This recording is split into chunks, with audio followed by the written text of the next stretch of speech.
Hey guys, I've come up here to this tower which looks exactly like that one over there.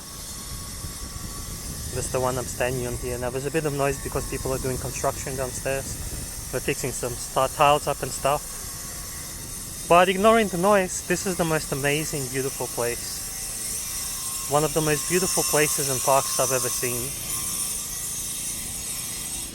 And this is in the Vietcom Center. So this massive conglomerate in Vietnam built these towers for people to live in, and they just got the most amazing park. I've never seen a park like this anywhere else. It's got beautiful fountains and bridges down there. It's absolutely massive. It just keeps going and going. And there's a huge playground with everything a kid would ever want. Like further that way, you can't see it because of the trees. Now I wanted to make this video. I've traveled around now. This is in Ho Chi Minh City.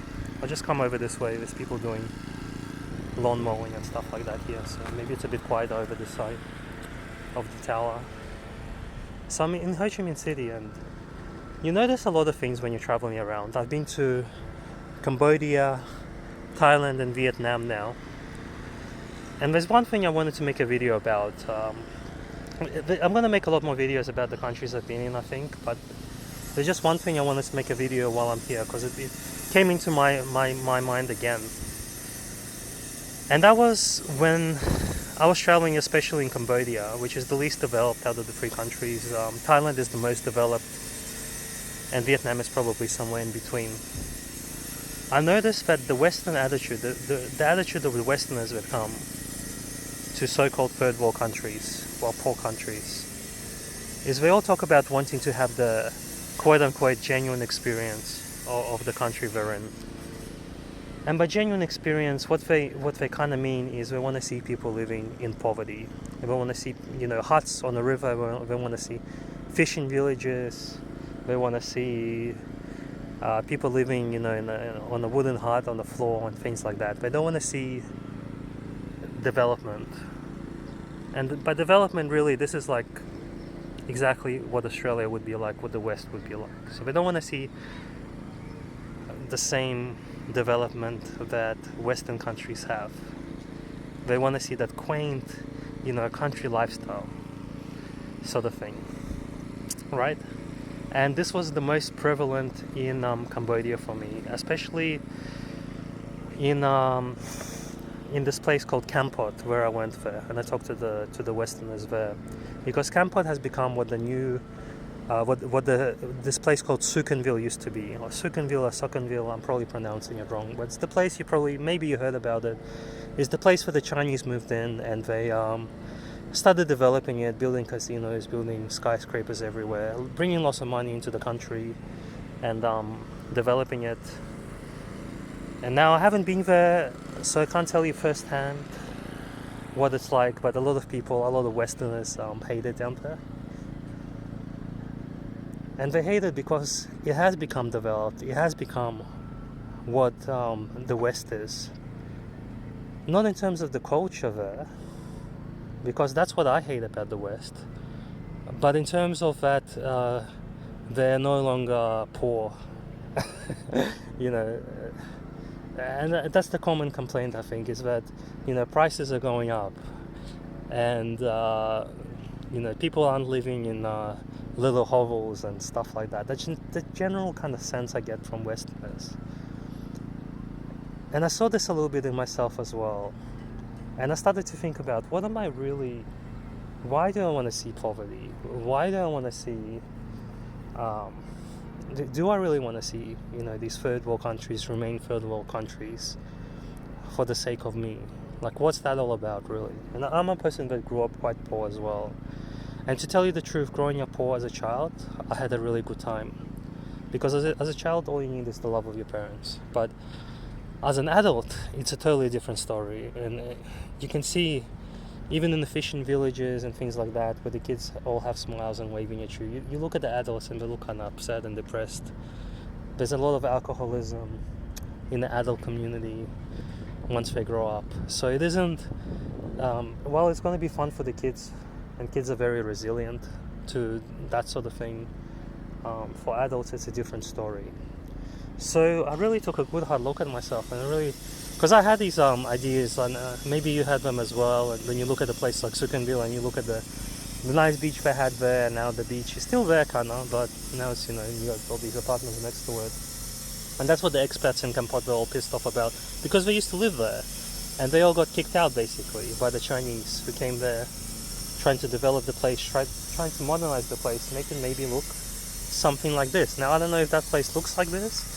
If it did, I think maybe hopefully people would have a different point of view, because this place is incredible. It's immaculate, it's beautiful, it's brought so much jobs in, and I'm very happy that there are people in Vietnam who can afford to pay it now. I'm not going to talk about, you know, how they get the money or the corruption or anything like that, but you know, even if there's a big divide between the rich and the poor, it still means that there is money coming into the country, and it does get spread around at the end of the day, so whatever problems our country may have.